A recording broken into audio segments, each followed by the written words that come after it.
We're talking about pretty thorny subjects this week together. The series is entitled Preach the Bloody Bible. Some of the difficult stories like we looked at yesterday and tonight's, which is a particularly difficult subject for people to deal with. I'm going to ask you to really work through this with me. This one's not easy to deliver in simple terms. I think the concepts will become readily understandable to you, but we're going to have to think through this one together. So let's do that. What about God ordering the genocide of all those nations in the Bible?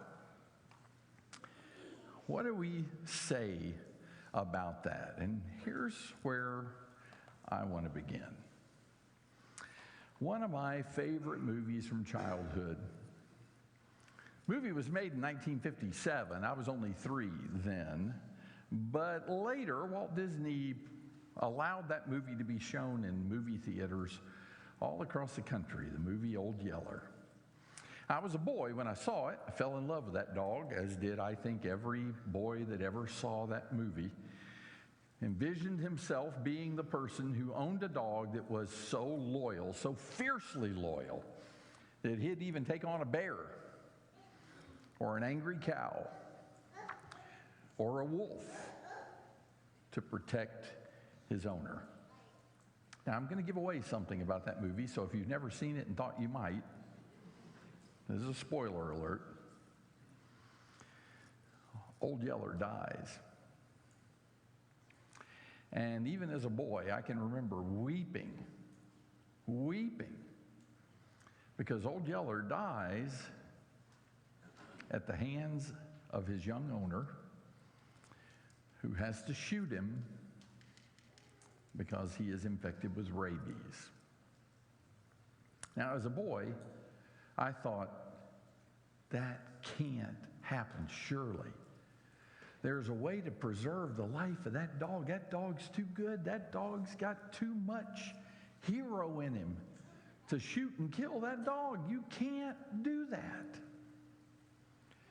But that was the boy in me, with a boy's way of thinking and a boy's heart. And as an adult, while I don't know that it makes it a whole lot easier to think about a dog like Old Yeller dying, logically, it had to happen. Because rabies is going to take the life of the animal anyway. But the danger is that that animal will infect others that it bites. And you can't allow that to happen. So to paraphrase the scriptures, it's better that one dog die than that the whole nation perish. It is better, even though we don't understand it with our hearts. When we adopt a logical, mature mind, we understand sometimes these things have to happen. But because of the way some stories are told in the Bible, and because of the apparent violence that is multiplied many times over from this death of a dog, some people have drawn conclusions about the Bible and about the God of the Bible that are very radical but need to be addressed, like this. The God of the Old Testament is arguably the most unpleasant character in all fiction. Jealous and proud, a petty, unjust, unforgiving control freak, a vindictive, bloodthirsty ethnic cleanser, a misogynistic, homophobic, racist, infanticidal, genocidal, filicidal, pestilential, megalomaniacal, sadomasochistic, capriciously malevolent bully. That's the opinion of our God by Richard Dawkins in his book, The God Delusion. Is our God that God? Now, listen, I know it's easy for you and me to just say, no, he's not that kind of God. But there's a reason why Richard Dawkins and others reach those kinds of conclusions about God. They reach them based on either a cursory reading or a hearing about what the God of the Old Testament did to some of the enemies of Israel. And I will tell you, I don't believe it's enough to just say, well, he's wrong and our God's not like that. Now let's move on in life, because there are people whom Richard Dawkins has the ears of, who are not as antagonistically opposed to God, but certainly are on the fence about some of the things we'll look at tonight. So I want to just suggest a few things to you, 4 points that I want to deal with in detail tonight about this God of the Old Testament, this God who ordered the genocide of many nations. And I want us to examine that and look at it carefully. Thank you for being here tonight. Thank you. It's not pleasant weather out there. It's great in here. But to get here, you had to go through that. And I know that that was not easy for all of you. And you've come through the rain and come through the cold, and you're here. And that means a lot. And I hope that the things that we'll talk about tonight are going to be helpful to you as we try to understand and comprehend the God of the Bible. Let me suggest 4 things to you. First, we can't limit God to our status. We make a mistake when we try to think of God as being like we are, of having characteristics like we have, of doing things for the reasons we would do things, or refraining from doing things for the reasons we would refrain from doing them. Let me tell you what I mean. A mainline denomination in this country made a decision to exclude from their songbook the song "In Christ Alone." It's a fairly recent song written by Getty Publishing. It has the feel of an old hymn, but it's newly written and it's a beautiful song.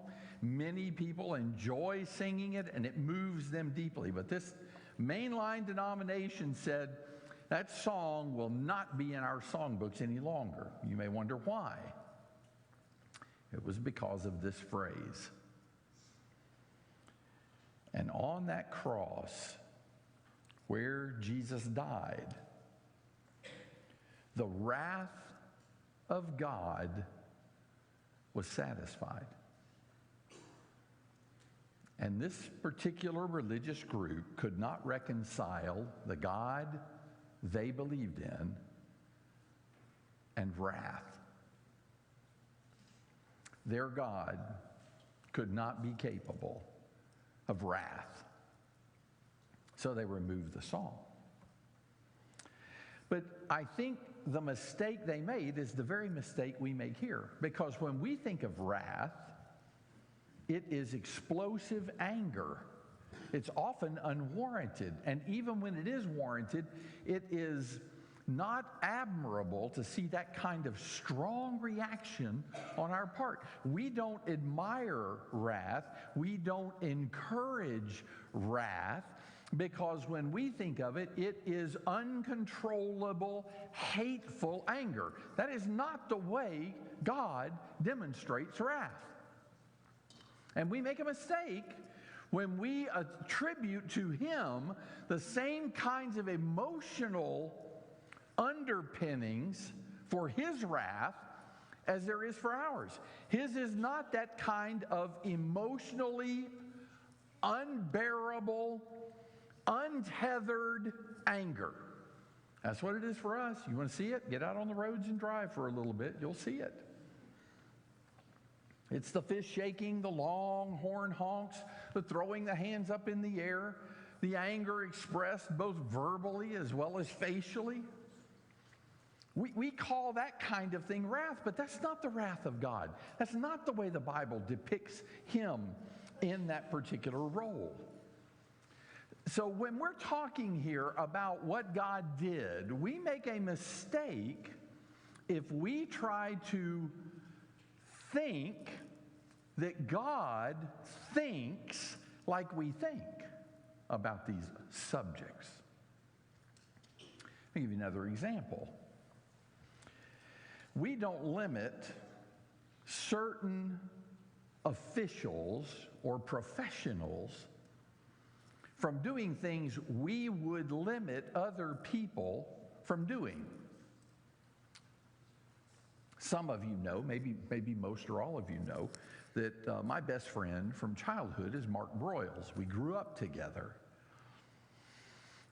And on one occasion, not too long ago, Mark sent me this picture. He said, take a look at this recent picture of me. And it showed a picture of him from the side he had taken with his camera. And he had this long scar down the side of his face. He had been to a doctor and had to have some cancerous tissue removed from the side of his face. It was a long, ugly scar.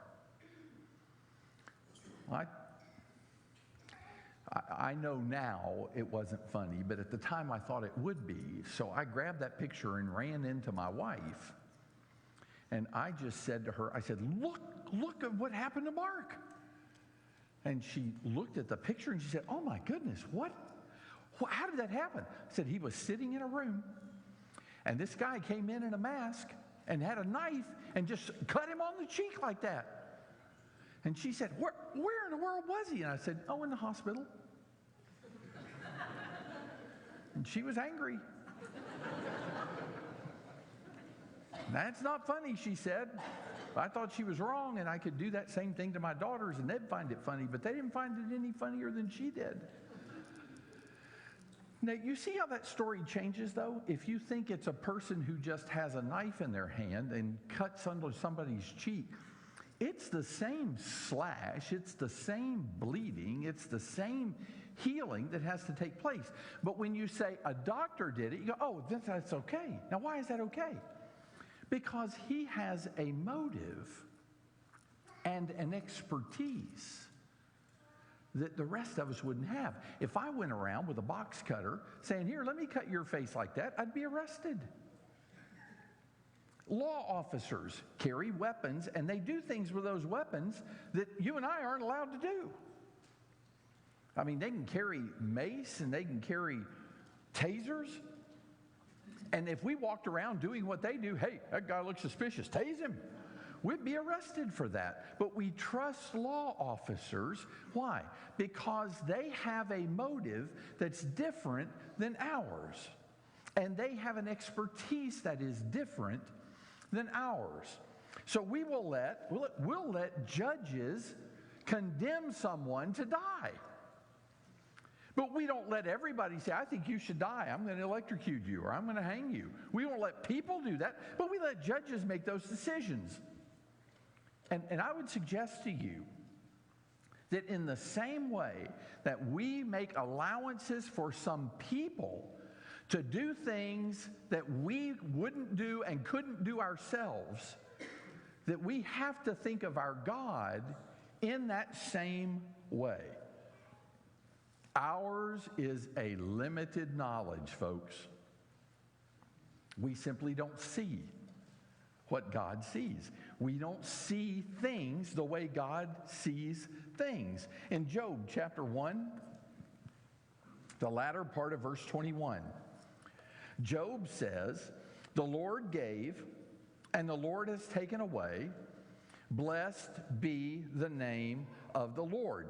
And through all this, Job did not sin, nor did he blame God. The New American Standard says, but it has a note. And listen to here's what it literally says. This is really important. Job did not ascribe unseemliness to God. He did not try to attribute God with an unseemly attitude, manner, or action. We've got to be careful about doing that, about seeing things God does. If you walked into a room and you saw a man in a mask and he was cutting somebody or cutting them up the stomach or had them on their backs and was cutting up their backs, you would do wrong to call the police to have that man arrested if it's in a hospital and he's got on scrubs. Or if she's got on scrubs, male or female. And in the same way, we need to be very careful about saying, God's wrong for doing this. He can't do that. And I'm not saying he can do it just because he's God and he can do whatever he wants. That's ultimately true. But that we make a mistake in our finiteness of limiting God to the finiteness that we have. I'll tell you one more thing about this before we leave this point. We can't let our current cultural mores determine what is right and wrong. Got to be careful about that, folks. Because we're in a culture that says some things are right and some things are wrong. I've never seen a culture that was so consumed with protecting pets as our culture is right now. You know, I mean, I still remember Lyndon Baines Johnson picking up his long-eared beagles by the ears and lifting them off the ground. And there was a little bit of hue and cry about that, but I'm convinced, Democrat or Republican, if he did that today, if a president did that today, they'd impeach him. He'd be gone.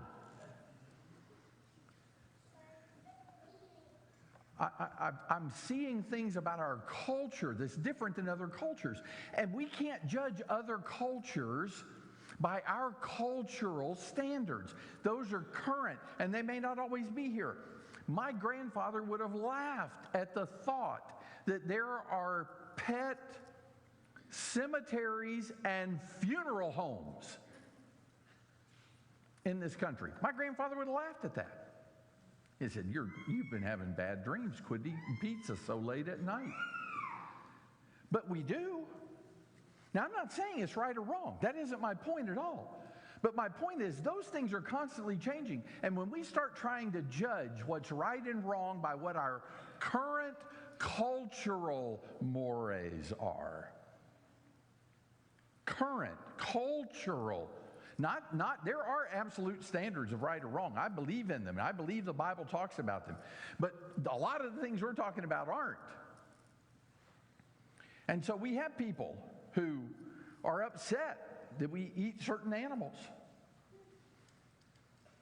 And I'll tell you what, if you've ever seen a pig slaughtered, it's an ugly sight. It's an ugly sight. Slaughter of a pig is a horrible thing to watch. But there are very few of us that wouldn't say, I'll take more bacon when given the opportunity. I think about that man that was walking down the aisle of the grocery store and he was standing in front of all the cans of tuna. And a lady came up to him and she said, "You're not buying that, are you?" He said, "Yeah, I like tuna." "Why?" And she said, "Well, because when they net tuna, they get dolphins.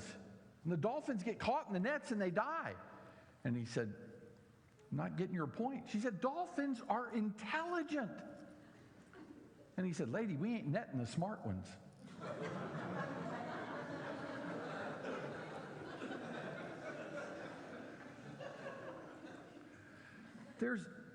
There's a sense in which we judge other people and their actions by what our cultural thinking is. And we got to be careful about that.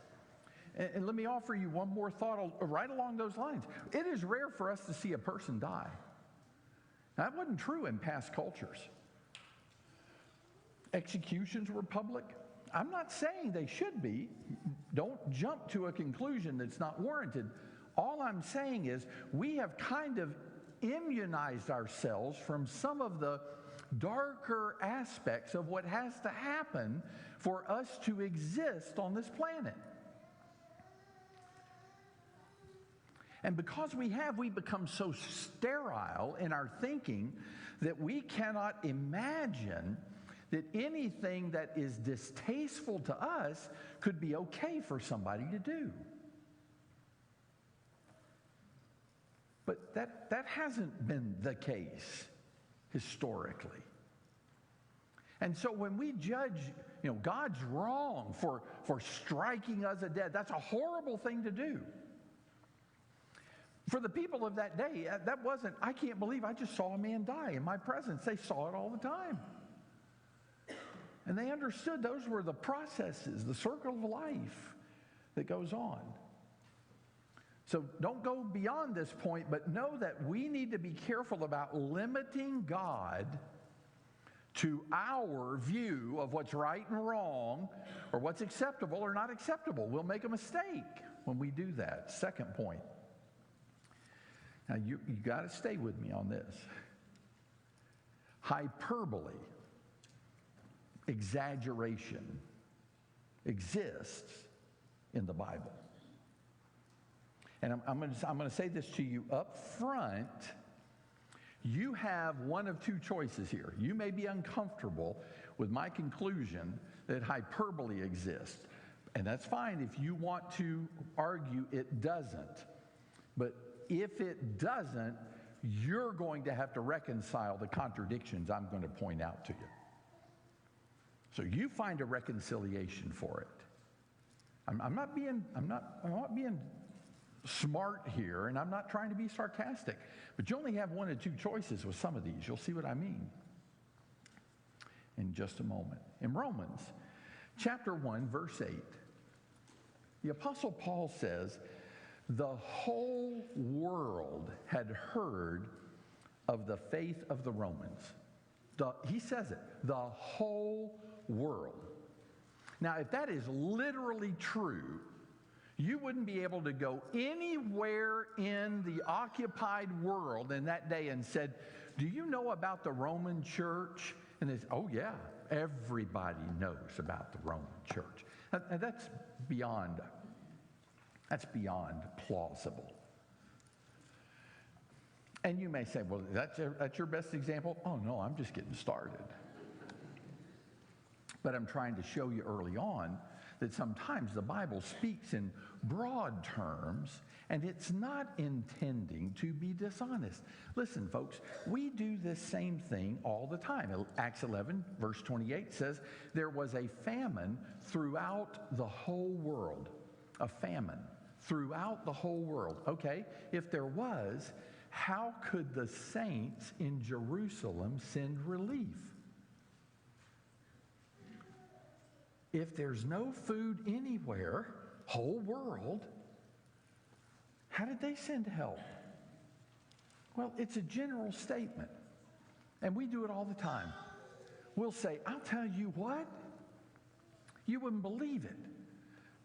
There will be thousands of people out on the street tomorrow morning for that celebration. Well, are there thousands? I don't know. We use that term, thousands or millions. We throw out numbers like that. There had to be at least 1,000 people there. And what if somebody counted them by heads and said, nope, there was only 889, you liar? We wouldn't do that because we're not trying to give any kind of an absolute statement. And now I know this. The Bible often talks about how many people are killed in a battle or killed in a pestilence. When God says 70,000 died, I believe 70,000 died. So we're not talking about exact numbers. When God talks about exact numbers, I figured he counted the heads. If he can count all the hairs on mine, he can count all the heads in a group of people. So I don't question that. But when the terms are broad, like all the world, the whole world, throughout all the world, we're not talking about every single person in the world. We're just talking about a broad representation of people or geography. So let me show you. In Samuel chapter 15. You don't have to turn there. In 1 Samuel chapter 15, we read that Amalek, the Amalekites, were utterly destroyed by Saul. Utterly destroyed by Saul. That's in 1 Samuel chapter 15. If you read that, every Amalekite was killed. If you say, that's what it says. It says utterly, Ralph. It says utterly destroyed. Then would you please tell me who it is David is fighting in 1 Samuel 27 and verse 8? Or 1 Samuel 30 and verse 1 and verse 18 and 2 Samuel chapter 1 and verse 1 and 1 Chronicles 4 and verse 43. All of those verses mention Amalekites after Saul utterly destroyed them. So do we use terminology like that? Yeah, we do all the time. Hey, how'd the football game go? Oh, they killed us. Call the cops. What do you mean? Oh, it was terrible. It was a slaughter. That's worse. I mean, they slayed everybody on the field. We use terminology like that. We don't mean that to be taken literally. We're not meaning that everybody died.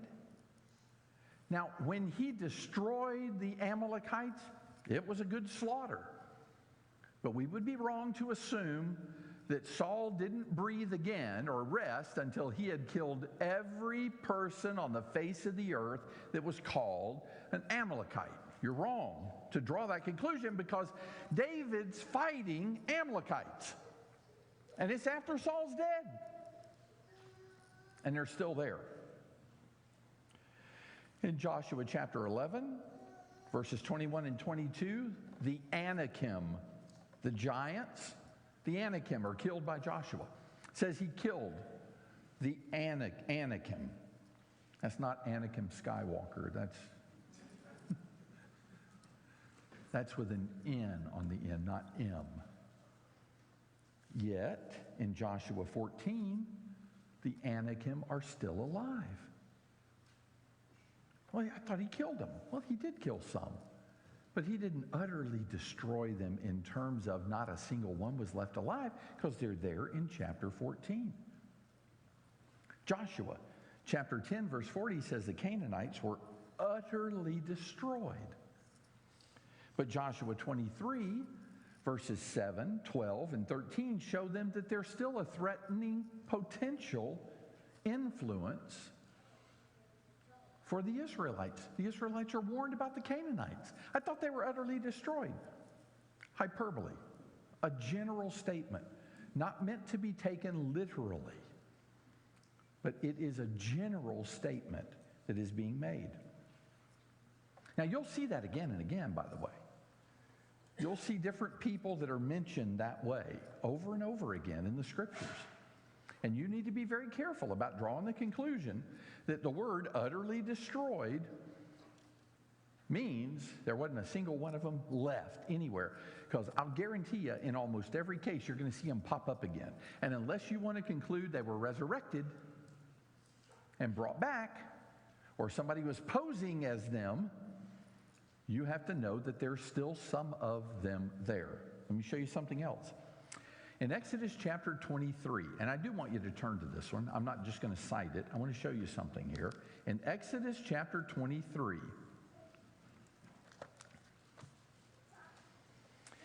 verse 23. Thank you for turning in your Bibles. Verse 23. For my angel will go before you, God says, and bring you in to the land of the Amorites, the Hittites, the Perizzites, the Canaanites, the Hivites, the termites. Okay, I was seeing if you were reading. And the Jebusites, and I will completely destroy them. I will completely destroy them. Now go to verse 28. I will send hornets ahead of you so that they will do what? Drive out the Hivites, the Canaanites, and the Hittites before you. I will not drive them out before you in a single year, that the land may not become desolate and the beasts of the field become too numerous for you. I will drive them out before you little by little until you become fruitful and take possession of the land. Verse 31, the end of it, I will deliver the inhabitants of the land into your hand, and you will drive them out before you. They shall not live in your land, because they will make you sin against me. All right, now you got two different statements by God. You want to try to reconcile those? God says, all the Hivites, Jebusites, Perizzites, Hittites, Canaanites, I will destroy them.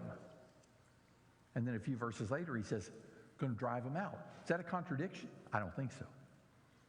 I don't think so. There's got to be a way to reconcile those, and the simplest reconciliation for that is, I will destroy them as nations. They will not exist as a people anymore. Where you used to see the Jebusites, they're gone. They're destroyed. They're out of here. Doesn't mean he killed them all. See, when some people read these things, God's killing everybody. Everybody's got an ITE behind their name. God's wiping them all out. He is a brutal God. Nobody lives in front of him. Only Israel is alive. That's not what the scriptures are teaching us. He drove some of them out. Deuteronomy chapter 9, Moses recounts this same event. And in Deuteronomy chapter 9, here's what Moses says about this, verses 1 through 5. You are crossing over the Jordan today to go in to dispossess nations greater and mightier than you, great cities fortified to heaven, a people great and tall. And listen to this, the son of the Anakim. Know that it is the Lord your God who's crossing over before you as a consuming fire. He will destroy them. There we got it again. Dispossess, destroy, those aren't contradictory terms. By dispossessing them and sending them away, he's destroyed them as a nation. They will not exist as a people any longer. God will drive them out. There's a big difference in driving out and killing. And these scriptures are not telling us that he will kill all of them. He will drive them out. They will live, but they'll live somewhere else as another people. Let me suggest one more thing to you. When they went in to possess Jericho, and God says, you go in, you kill, utterly kill them, men, women, and children. I believe they did that. I believe that he states specifically, men, women, children, animals, kill them. But here's where I think the difference is. You need to know something about Jericho. Jericho was not a city of 100,000 people. The Israelites weren't slaughtering thousands upon thousands upon thousands of people. Jericho wasn't that big. You say, Ralph, how can you say that? How do you know that? Have you ever thought how big a city could be for the Israelites to march all the way around it 7 times in one day? How big could it have been? for the entire army of Israel to march around the outside of it, far enough away that they're not within bowshot. They're not being picked off by the people of Jericho. No, Jericho was not a metropolis. Jericho was a garrison. It was a fortress. Were there people doing business there? Absolutely. Were there citizens there? Yes, there were. But if you're thinking in terms of, my goodness, all the thousands of people that were killed at Jericho, you're making that city way too big for the Israelites to march around it 7 times in one day. A few of us went on a great tour of downtown Indianapolis yesterday with Dwayne, and he led us on a walking tour that was grueling, but I don't believe even Dwayne could get around Indianapolis 7 times, the outside 7 times in one day. I don't believe he could do that to Brownsburg city limits.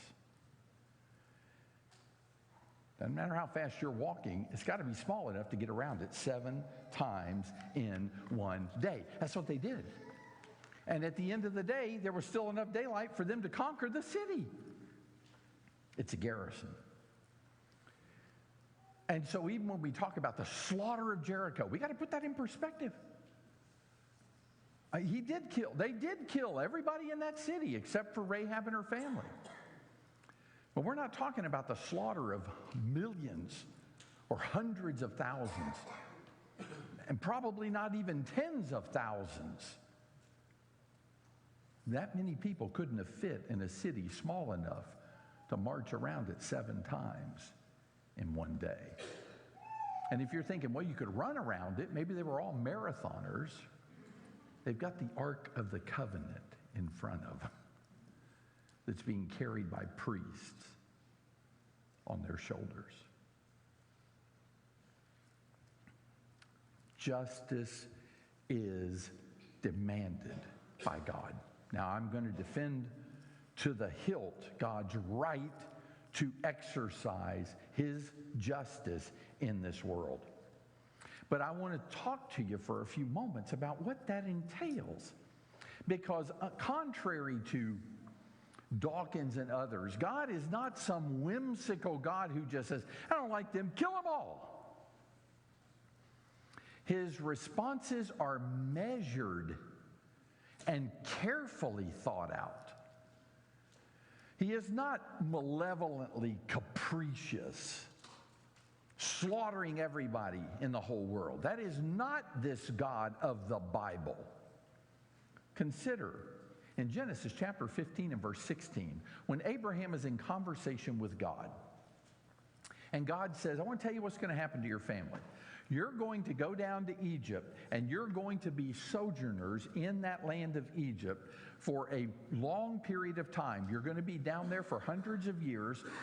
He says, listen to this, because the iniquity of the Canaanites is not yet full. God says, I'm paraphrasing this now, but here's what God says. I'm not going to let you occupy the land now because the Canaanites are not wicked enough for me to destroy them. Not yet. Not yet. I'm giving them more time. So how long did he wait? Some 400 years for justice to be meted out. This is not a God who comes in just swinging left and right to destroy everybody that's done anything wrong. This is a God who waits until he cannot tolerate it anymore. When the iniquity of the Amorites and Canaanites and Hivites and Perizzites and Hittites and Jebusites is full, then Israel becomes his chastening rod. It's the same way in the days of Noah. It says, Peter says that God waited patiently in the days of Noah. Do you know how long? Waited for the world to become wicked enough for him to destroy it. He waited 120 years. He didn't just say, oh, you did one thing wrong, kill them all. That's the God that these atheists and these detractors of the Bible want you to see. But that's not the God of the Bible. And there are pockets of people who are spared, even among those people, because they turned to God. When they turned to God, God spared them. He didn't say, oh, no. You don't get to come to me. You're an Amorite. You're a Moabite. You're a Jebusite. No, you're dead. You're dead. I don't care. I don't want to hear your apologies. God spared Rahab. Why? She turned to him. In Joshua chapter 3, God sent his testimony ahead of Israel. And the Gibeonites took advantage of it. Now, I know they tricked the Israelites, but God didn't say, oh, no, Gibeonites can't come. When they made that pact, he said, you honor it. Dare them all. Kill men, women, children, and animals. Kill them all. But before you say, oh, there it is, Ralph, you just admitted it. God did that. How can he do that? How can he take women and children and kill them for the wickedness that maybe a few of them are doing? May I suggest something to you? You go to Leviticus chapter 18, and you look at verses 3 through 30. We're not going to read all that, but I'm going to summarize for you. I want you to know how wicked these people were. I want you to understand the cultures these people lived in. In Leviticus chapter 18, verses 6 through 18, they are guilty of rampant incest. Now, I'm not going to go into detail about this because of children in the audience, but adults know this is inter-family relationships. Brothers and sisters, fathers and daughters, mothers and sons. These are the people. That's what it says. And guilty of unbelievable adultery. Verse 20, they don't ever acknowledge their marital relationships. That's rampant among them. But they offer child sacrifices. They are killing children. The god Molech was a great brass god who had arms extended and a flat metal platform and an open place in the stomach, and it was superheated, and children were placed on that burning platform and then slowly lifted up and dropped into the furnace of the belly of that god by the thousands. They found whole burial grounds with the remains of charred bones of children. Guilty of homosexuality, rampant bestiality, humans and animals sexually mingling. And then verses 24 through 30 say, these are the practices of the Canaanites. This is what they are. I grew up in the Deep South. There is an unwritten, uncoded defense in the Deep South for murder, and it is, he needed killing. There's some people just need killing. The Canaanites needed killing. The horrible, immoral lifestyle of those people demanded justice from God. And it's different. The Israelites are not the people of that day. In Joshua chapter 10, when Joshua kills his enemies and they hang their bones up or hang them out, leave them out, they bring them in after the evening because they bury them. They want to give them a proper burial. The Philistines aren't going to do that with Saul. No, they're going to take his body and they're going to pin it up on a wall, and they're going to cut his head off and cut his hands off, and they're going to hang him there. Just hang him there. They're not going to bury him, and they're not going to allow him to be buried. They pile up the heads outside their gates. They treat the dead with the same disrespect that they have for the living.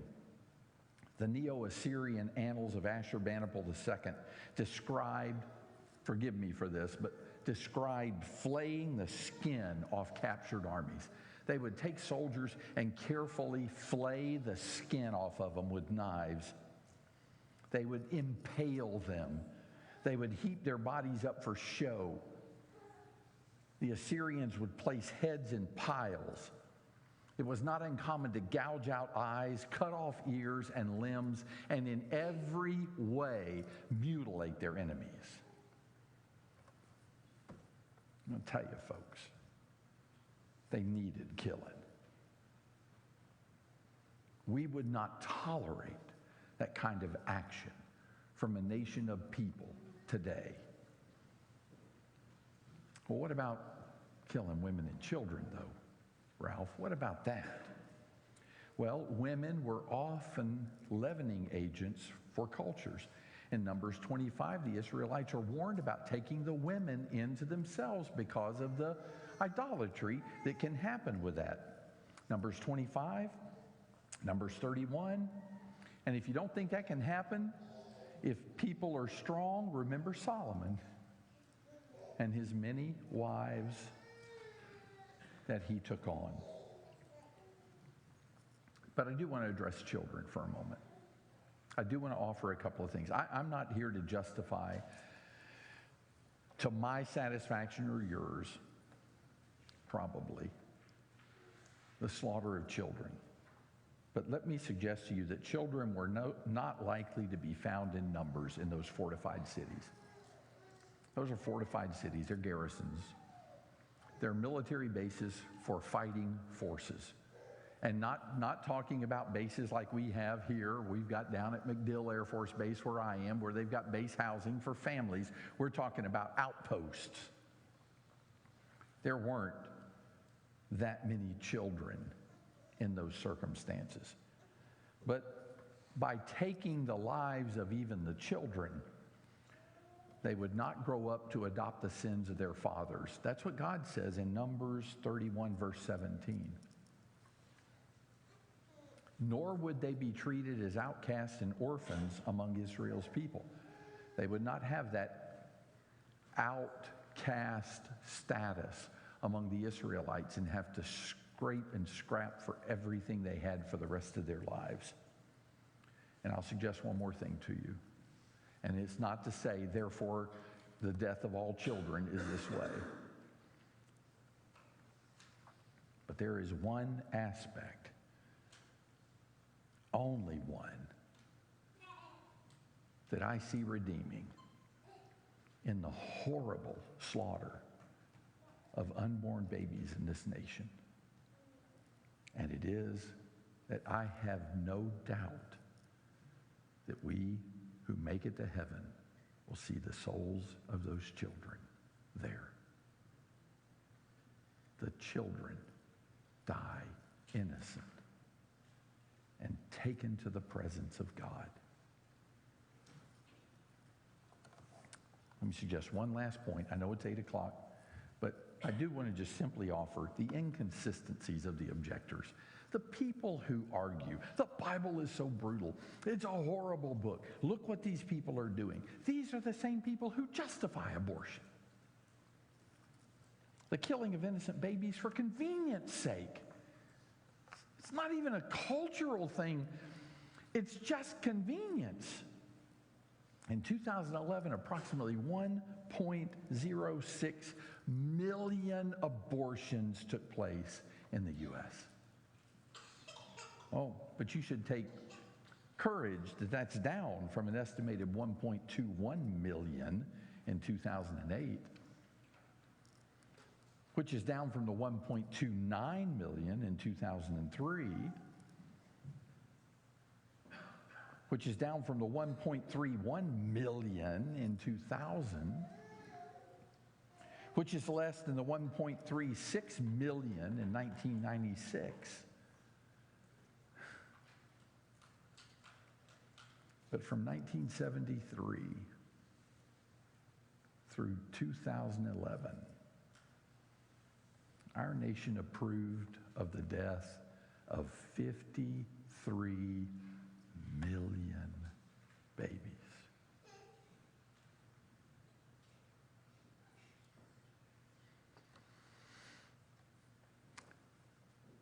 Christians have cried out about that. But I haven't heard the detractors of the Bible argue that's horrible. And the babies they want to defend of the Canaanites and the Hivites and the Perizzites that warrant their defense are in no way purer or more righteous or more worth saving than the millions who've died here in this country and meets with the approval of these people. Further, they don't just disbelieve in the God of the Old Testament. They believe in hell. They disbelieve in heaven. They disbelieve in hell. They disbelieve in salvation. They disbelieve in condemnation. They disbelieve in God.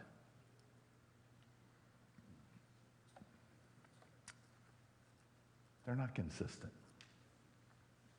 And that doesn't mean if they're not consistent, we don't listen to anything they have to say.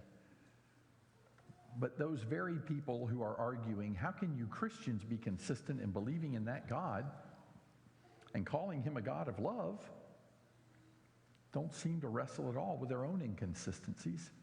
To say it's wrong for God to kill babies, but it's not wrong for mere men to kill 53 million of them just since 1973.